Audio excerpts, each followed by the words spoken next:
Heureux de vous savoir nombreux au rendez-vous de cette session d'information sur Canal 3. Bien, mesdames et messieurs, bonsoir. Ouverture ce mardi de la troisième session ordinaire du comité interministériel de pilotage de la politique nationale de décentralisation et de déconcentration CIP PONADEC.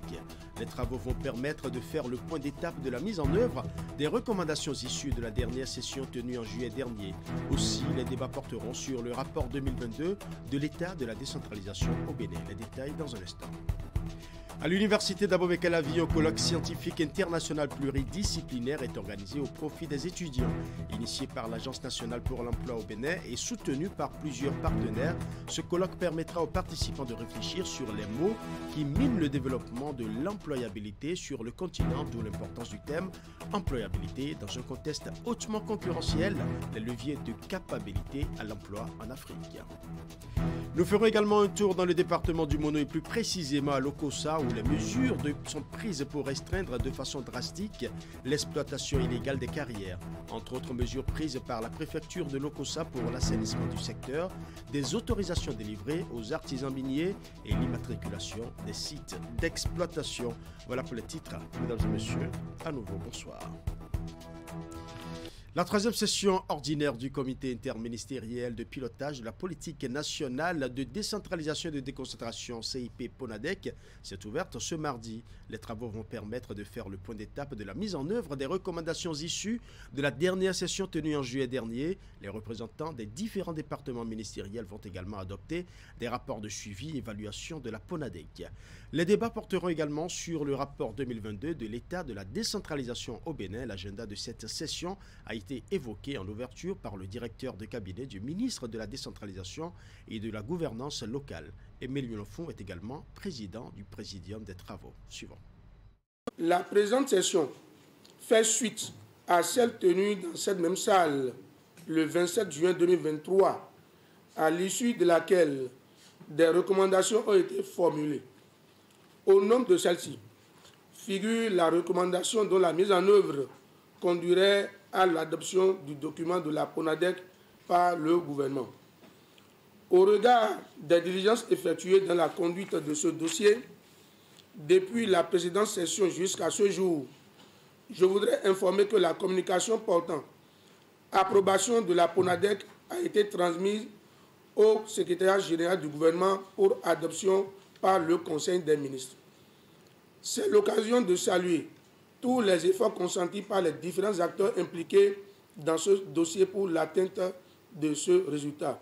Il est attendu de vous l'approbation de tous les documents, rapports, études réalisés ou élaborés dans le cadre de la mise en œuvre et du suivi et évaluation de la PONADEC.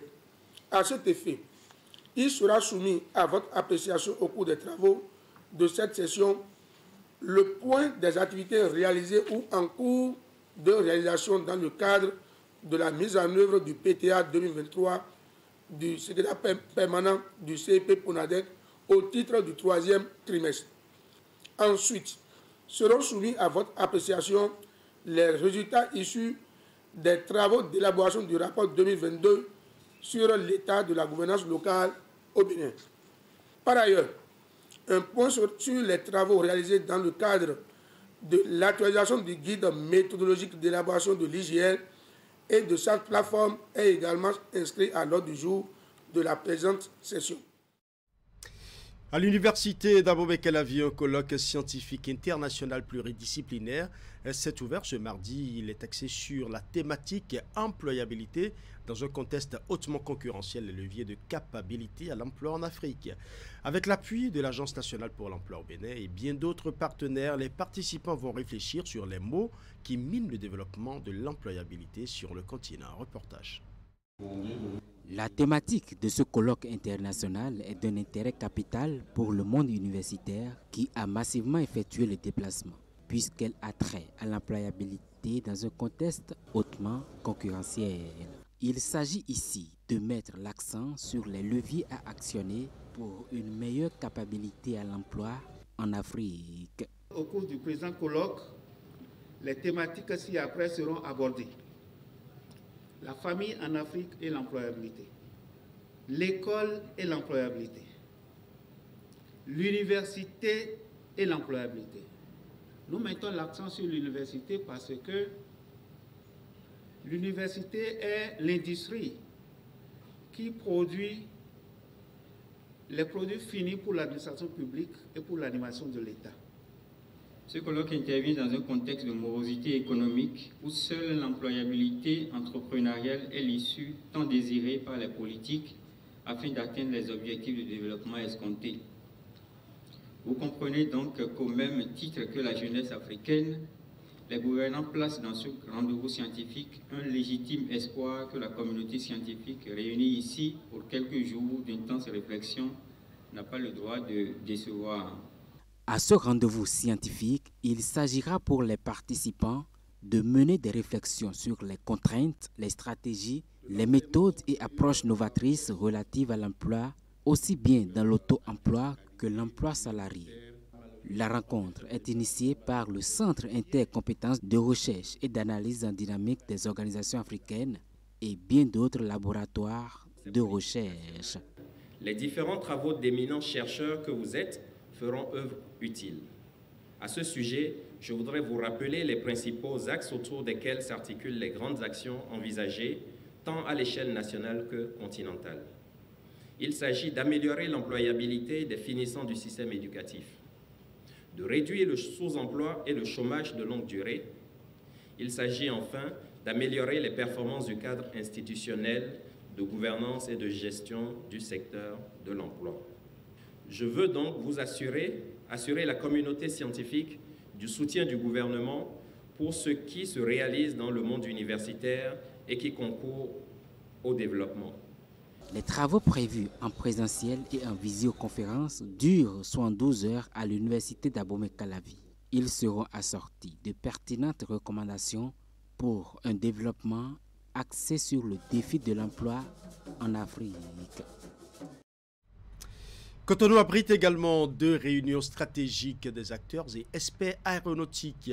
Il s'agit d'abord de la 26e réunion du groupe régional de planification et de mise en œuvre en Afrique et dans l'océan Indien, puis la 9e réunion du groupe régional de sécurité de l'aviation région Afrique-Océan Indien. Les travaux ont été lancés au Palais des Congrès de Cotonou par le ministre du Cadre de vie et des Transports chargé du développement durable. Nous allons suivre. Après Kigali au Rwanda en novembre 2022, c'est au tour de Cotonou au Bénin d'abriter la 26e réunion du groupe régional de planification et de mise en œuvre en Afrique et dans l'océan Indien et la 9e réunion du groupe régional de sécurité de l'aviation région Afrique Océan Indien. C'est une initiative de l'Organisation de l'aviation civile internationale. Les travaux sont ouverts ce lundi 6 novembre 2023 au Palais des Congrès de Cotonou. Il s'agit pour ces réunions de planifier la mise en œuvre des installations, des procédures, des équipements de navigation aérienne et de mettre en œuvre les plans pour assurer une sécurité optimum dans notre région Afrique et Océan Indien. Donc les objectifs sont simples et clairs. C'est déjà de faire le point de ce qui est fait jusque-là, d'essayer de voir les carences, nous en avons identifié quelques-unes, d'essayer de les traiter, et puis ensuite de voir comment est-ce qu'on projette dans l'avenir, comment l'aviation civile sera planifiée dans notre région pour les quelques années qui viennent. La 26e réunion d'APIRG et la 9e réunion de RASC vont voir l'état de la mise en œuvre, non seulement des dernières recommandations, mais aussi voir le spectre des systèmes de navigation aérienne et de sécurité en Afrique, comment il évolue et quelles sont les étapes à prendre par la région. Pendant 5 jours, les participants à ces assises de Cotonou auront à examiner, entre autres, les résultats des activités des différents organes contributeurs, y compris les progrès réalisés dans la mise en œuvre du plan régional de navigation aérienne. Il s'agira également de discuter des questions de sécurité de l'aviation civile, l'état de la mise en œuvre des objectifs et cibles du plan mondial pour la sécurité. Vos réunions devraient également discuter des défis communs que vous avez identifiés parmi les membres de l'APIRC et les suites à donner. Vous le savez mieux que moi, c'est certainement le secteur dans lequel nous avons un gap important à combler par rapport au monde, par rapport aux autres continents, en termes d'infrastructures, en termes de systèmes, en termes d'équipement, en termes de ressources humaines, en termes de compétences. Les deux importantes réunions regroupent à Cotonou tous les pays de l'Afrique et de l'océan Indien avec plus de 300 participants. Un plan d'action sera élaboré et soumis à l'Organisation de l'aviation civile internationale pour validation. Les travaux prennent fin vendredi prochain. Et pendant ce temps, une délégation des responsables des diverses agences du système des Nations Unies effectue une visite de terrain. Ils sont allés visiter les sites d'accueil des projets exécutés sur financement des fonds Muskoka, une activité qui s'inscrit dans le cadre de l'organisation de la Journée des Nations Unies. Au terme du périple, l'équipe était face aux professionnels des médias pour leur faire le compte rendu des grandes conclusions de la randonnée. Nous allons suivre. Nous avons vu ce que les fonds Muskoka peuvent permettre avec la participation de 4 agences du système des Nations Unies, UNFPA, l'UNICEF, UN Women et l'OMS.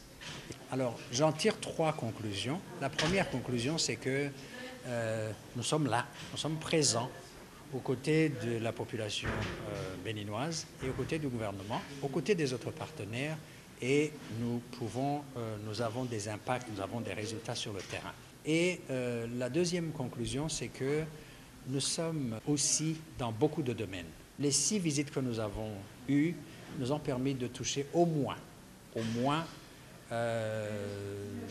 9 ou 10 ODD, 10 objectifs de développement durable. Le premier, la lutte contre la pauvreté. Le deuxième, fin zéro. Le troisième, la santé. 4e, éducation. 5e, égalité des sexes, etc., etc. Parce que nous avons touché au domaine de l'éducation, de la santé, de l'autonomisation économique des femmes. Nous avons touché aux activités génératrices de revenus. Nous avons touché à l'agriculture, à l'alimentation. Tout ça, c'est des domaines dans lesquels nous sommes présents. La troisième conclusion que je voudrais tirer, c'est que nous ne faisons pas ça tout seul. Nous faisons cela avec des partenaires, avec le gouvernement, avec la population, des groupements. Et je pense que le partenariat, c'est extrêmement important. Ça, c'est l'ODD 17. Alors, ce que nous attendons, d'abord, nous l'attendons de nous-mêmes, c'est-à-dire nous le planifions. Nous avons en ce moment un nouveau cadre de coopération qui couvre les années 2023-2026 et il repose sur trois axes importants. Le premier, c'est la croissance économique inclusive et durable. Le deuxième, c'est tout ce qui a trait au renforcement du capital humain. Et le troisième, c'est tout ce qui a trait à la gouvernance, c'est-à-dire l'efficacité des institutions, de l'administration, du système judiciaire, etc. Et ça va être notre boussole pour aller dans le futur. Et donc, notre plan, c'est de poursuivre le travail sur cette base-là et avec cette direction-là. Et je signale que cette direction-là, elle est aussi fortement arrimée sur les priorités du PAG, le plan d'action du gouvernement. Ça, c'est le numéro 1. Le numéro 2, j'ai parlé de partenariat.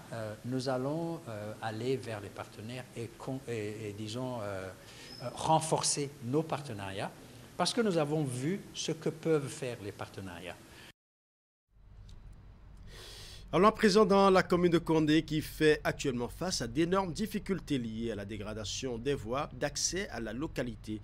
Les différentes routes et ponts permettant d'accéder à la commune sont impraticables, surtout en cette période de saison pluvieuse. Nous allons suivre ici le cri de détresse lancé par le maire de la commune au micro de Canal 3 Bénin. Nous sommes parfois à des saisons pluvieuses, au cours de la saison pluvieuse, isolés des autres communes. Il est difficile d'accéder à Nastengo, le chef-lieu du département. Il est difficile de revenir sur le goudron en passant par Berni. Il est impossible de passer par Guilmaro pour aller à Kirou à cause du pont de Kankou. Il est également impossible parfois de joindre Peonko à cause du pont de Beba qui ne facilite pas l'accès. Donc de façon globale, la commune de Condé a d'énormes difficultés en termes de route. Peut-être à cause de l'étendue de cette commune, parce que ça fait 4600 km², c'est pratiquement, je m'amuse à dire que c'est les départements de Mono, de Koufo et de Cotonou réunis. Donc, peut-être que je dirais que c'est normal que nous ayons assez de difficultés pour accéder, mais je trouve quand même qu'il y a une injustice qui ne dit pas son nom. Peut-être que le président Kérékou avait fait un tronçon et que Yaïboni avait fait un tronçon, peut-être que le chef de l'État actuel allait terminer le reste. Mais si rien n'est fait jusque-là, je pense qu'il y a une injustice. Mais il faut souligner que l'actuel gouvernement a déjà fait un grand effort en mobilisant les ressources qu'il faut pour le bitumage de l'axe Kouandé-Latitengu pour une distance de 43 km. Le marché a été attribué à l'entreprise Adéouti qui est déjà en train d'installer ses bases à Kouandé et à Latitengu. Donc c'est le lieu pour moi de remercier le chef de l'État pour cette décision louable et pour ce début de solution à nos problèmes. Mais le problème le plus criard actuellement, c'est le pont de Kankou qui a démarré ses travaux depuis plus de 10 ans sous le régime défunt et que jusque-là, nous y sommes encore sans pouvoir traverser ce pont librement. Voilà, c'était à l'instant le cri de cœur du maire de Condé sur l'impraticabilité des voies de la commune. Alors à présent, dans le département du Mono et plus précisément à Lokossa, où des mesures sont prises pour restreindre de façon drastique l'exploitation illégale des carrières. Entre autres mesures prises par la préfecture de Lokossa pour l'assainissement du secteur, des autorisations délivrées aux artisans miniers et l'immatriculation des sites d'exploitation. Voici le compte rendu de Narcisse Alossé. C'est un geste qui sonne comme un requiem entonné contre l'exploitation illégale des carrières ici dans le département du Mono. Des plaques d'immatriculation implantées sur des sites dont les promoteurs sont désormais autorisés à exercer. Parce que nous avons remarqué qu'il y avait plus d'artisans illégaux que de légaux. Je voudrais rappeler que lorsque nous prenions la tête de ce département, il y avait juste 2 autorisations transitoires qui ont déjà même presque expiré. Je crois qu'aujourd'hui, nous comptons plus d'une 50aine d'artisans miniers autorisés. Une 50aine d'artisans miniers dont les sites portent désormais ces insignes. Des plaques apposées pour distinguer le bon grain de l'ivraie. Parce que si tu viens sur un site, tu vas trouver une plaque qui indique que cette carrière est autorisée. Lorsqu'on appréhende des transporteurs sur des carrières, ils se disent qu'ils n'ont pas l'information. Ils ne savent pas que telle carrière est autorisée ou non. Voici le moment venu où tout le monde sait désormais que lorsqu'une carrière dans le département du Mono est autorisée, il y a une plaque d'identification qui oriente. Et là, en son temps, il n'y aura plus d'excuses. Plus d'excuses pour les candidats à la fraude. Et la brigade mobile de contrôle des ressources minérales est mise à contribution dans ce combat pour l'assainissement du secteur minier dans le département du Mono. Combat commencé avec un arrêté préfectoral qui interdisait les chargements nocturnes sur les sites. La logique était donc de permettre à la commune de maîtriser le flux de gravier, de sable, en tout cas de mines qui sort de sa commune et donc de pouvoir vraiment recouvrer autant que possible les ressources. Et justement, ce secteur s'est révélé comme le principal pourvoyeur des ressources financières aux communes du département. Du coup, l'autorité préfectorale a demandé à tous les promoteurs des sites de carrière de remplir les formalités d'autorisation afin de contribuer au développement de leurs localités respectives. Restons dans le département du Mono, cette fois-ci dans la commune de Grand Popo qui abrite la phase finale des Jeux universitaires édition 2023. Plus d'une trentaine d'entités universitaires participent à cette 10e édition prévue du 5 au 11 novembre 2023, une initiative du ministère des Sports portée par l'Office béninois du sport scolaire et universitaire. Reportage. Des délégations de 37 universités, publiques comme privées, défilent devant ce public pour lancer solennellement l'édition 2023 des Jeux universitaires. Les acteurs du sport universitaire débarquent ainsi à Grand Popo pour la 10e édition de ces Jeux, un peu moins d'un an après l'épopée de Savalo. En effet, le rendez-vous de Grand Popo marque l'ultime phase de nos instants de saine émulation sportive dans un écosystème d'enseignement supérieur qui regorge des athlètes aboutis et en devenir. Des athlètes dont le public appréciera le talent pendant une semaine de compétition. Au programme, l'athlétisme et 3 sports collectifs, le football, le handball masculin et féminin et le basketball masculin et féminin. Je vous exhorte, vous athlètes, venus de nos universités tant publiques que privées, je vous exhorte à l'esprit d'équipe. Je vous exhorte à la discipline. Parce que ces Jeux, au-delà de la compétition, c'est aussi un moyen de vous rencontrer et peut-être et surtout de construire le Bénin de demain.